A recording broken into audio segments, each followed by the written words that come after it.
আসসালামু আলাইকুম এভরিওয়ান। আশা করি আপনারা সবাই ভালো আছেন and সবাইকে হ্যাপি নিউ ইয়ার। আজকে খুব সহজ চিকেন একটা রেসিপি নিয়ে আসছি। প্যানটা বসিয়ে দিলাম, তেল গরম হওয়ার সাথে সাথে দিয়ে দিলাম আদা বাটা, রসুন বাটা পেস্টটা দিয়ে দিলাম। পেস্টটা গলে যাওয়ার পর দিয়ে দিলাম চিকেন।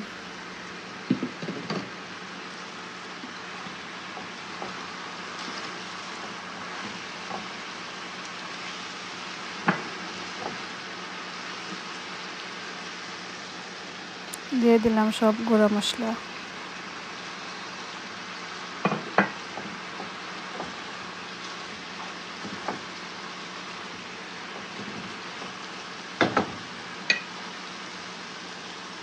মশলাটা কষানোর জন্য দিয়ে দিলাম সামান্য একটু পানি।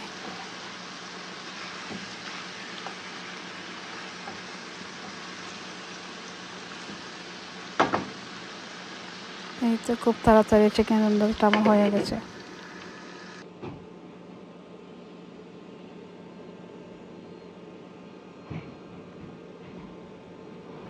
আরও অনেক কিছু রান্না করেছি।